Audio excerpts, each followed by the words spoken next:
Les valeurs de l'université. On a défini plusieurs valeurs dans une université, bien évidemment.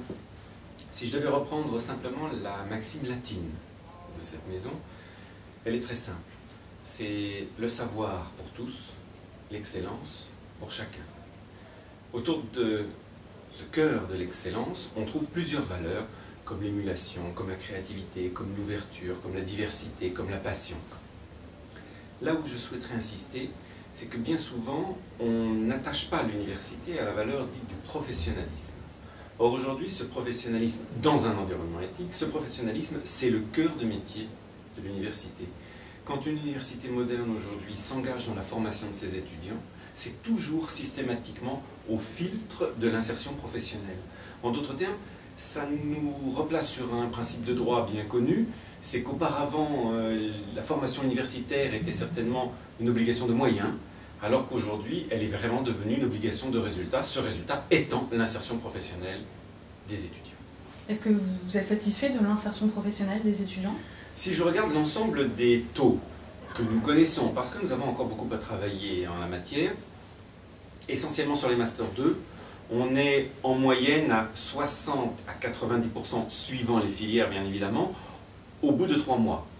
60 à 90% d'insertion professionnelle des diplômés sortis de M2. M2 Pro essentiellement bien évidemment, parce que le M2 Recherche appelle à d'autres études a posteriori.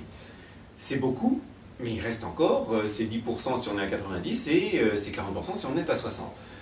En revanche, c'est réellement devenu une priorité. Si le président Colliard a décidé de créer une direction de l'insertion professionnelle, c'est d'abord et avant tout pour que justement il y ait ce filtre transversal pour l'ensemble des formations de l'université, quelle que soit la discipline. Je lui dirais d'abord qu'il a perdu son temps, parce que c'est dommage d'avoir hésité, il aurait dû immédiatement saisir l'opportunité.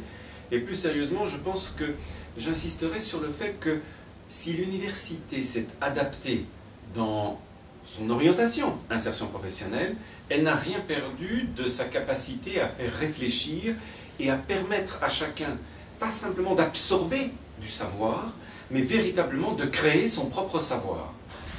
Je crois, en tout cas j'ai la faiblesse de le croire, que dans une entreprise, on recherche au niveau de formation qui est le nôtre, à savoir Bac+5, on recherche d'abord et avant tout des individus capables de réfléchir avant d'être purement et simplement opérationnels. L'avantage de l'université moderne, et a fortiori de Paris 1 aujourd'hui, c'est de fournir cette opérationnalité immédiate, mais au-delà, la capacité de réfléchir, la capacité justement de comprendre et donc d'apporter du savoir. Donc c'est cette capacité de réflexion en fait qui est vraiment au cœur pour vous du choix. Ça a toujours été l'opportunité pour une université de mettre en avant sa différence par rapport à une école de commerce. Autrement dit, d'être sûr et certain que nous avions la capacité à former des esprits sains dans les corps sains, à former des esprits qui étaient capables de réfléchir. Je pense que c'est toujours le cas, mais qu'en plus, nous avons ajouté une corde à notre arc qui n'était pas si révélée que cela auparavant, qui est l'insertion professionnelle. Mais les deux sont totalement compatibles. Alors, je vais répondre avec 2 éléments. Le premier élément concerne l'anglais. Nous avons aujourd'hui un service des langues transversal qui permet à chaque département, à chaque diplôme, de puiser dans ses ressources afin justement que l'anglais, mais également l'espagnol, l'allemand, le russe, le chinois, l'arabe, soient des langues qui puissent être non plus simplement apprises, mais réellement maîtrisées pour être utilisées d'un point de vue professionnel. Donc ça c'est le premier point. Je pense que l'université, a fortiori Paris 1, n'a plus à rougir d'un petit différentiel qui a pu y avoir dans le passé avec d'autres établissements. Le second point, c'est ce côté non opérationnel parce que non très professionnel. Il est vrai que nous sortons, quelques dizaines d'années de cela, de formations purement académiques, purement théoriques. C'est fini. Il y a aujourd'hui dans cette maison des formations pour qui l'étudiant va voir devant lui 60-70% d'intervenants professionnels, parce que le corpus même de la discipline l'exige, et qu'on a besoin d'être en contact direct avec le monde du travail. Donc je crois que ce procès est un faux procès et qu'aujourd'hui l'université est réellement en mesure de jouer sur le même terrain avec les mêmes cartes et certainement, dans bon nombre de cas, les mêmes intervenants professionnels.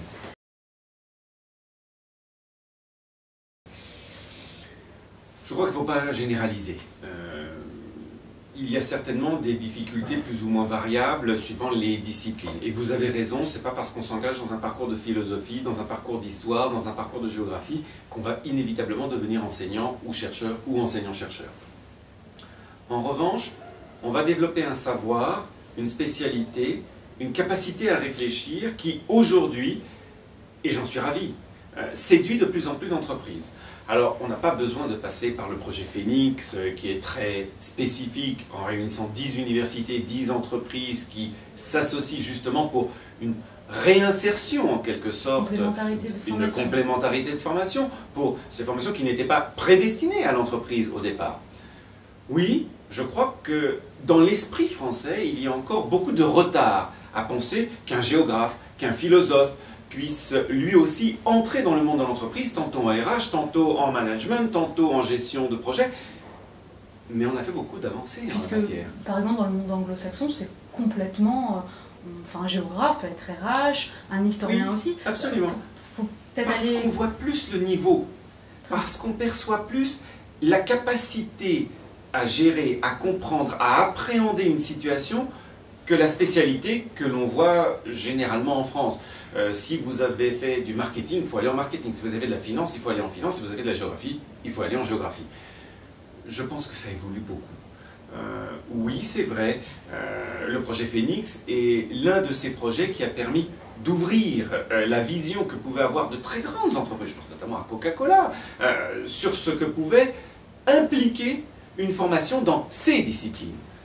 En d'autres termes, nous bénéficions d'un marché qui évolue dans sa perception de la formation et certainement aussi du bénéfice d'étudiants qui eux-mêmes sont beaucoup plus ouverts qu'auparavant à la vision qu'on peut avoir de l'entreprise. Autrement dit, c'est plus le vilain méchant petit canard. Non, non, c'est aujourd'hui un monde dans lequel moi philosophe, moi géographe, moi historien, je peux avoir envie de m'investir. Il faut que les entreprises, à leur tour aussi, jouent leur rôle. Donc bien il y en a sûr, déjà qui le jouent via l'opération Phoenix. Ça évolue. Mais ça il évolue faut beaucoup. que des deux côtés, en fait, les barrières se lèvent aussi. Absolument, absolument.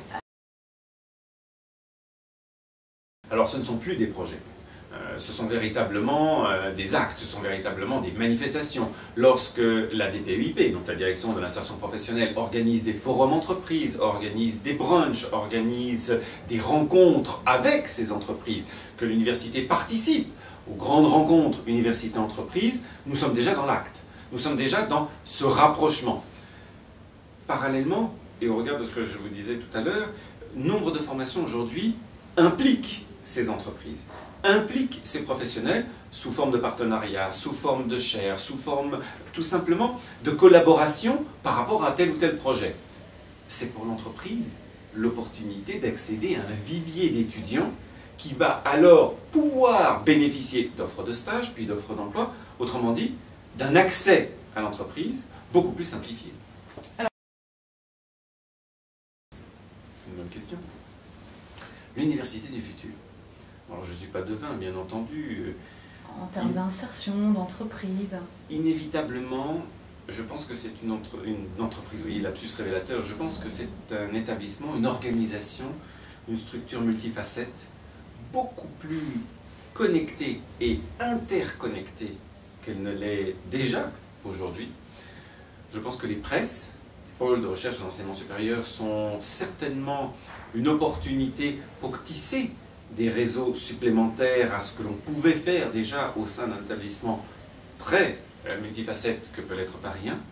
Donc elle sera inévitablement beaucoup plus connectée, elle sera certainement inévitablement beaucoup plus en contact, de par cette interconnexion avec le marché, avec les besoins des entreprises, et sans doute, oui, beaucoup plus animée de cette obligation de résultat que ça n'a été le cas dans le passé avec une simple obligation de moyens. C'était déjà bien, mais on peut aller plus loin. On peut certainement aujourd'hui s'engager sur une meilleure réussite professionnelle de l'étudiant. Donc un vivier de futurs employés pour les entreprises qui cherchent à employer des candidats diversifiés. Alors, c'est certainement pas qu'un vivier, c'est certainement en revanche un terreau plus fertile encore pour développer les esprits et donc, demain, les opportunités d'embauche.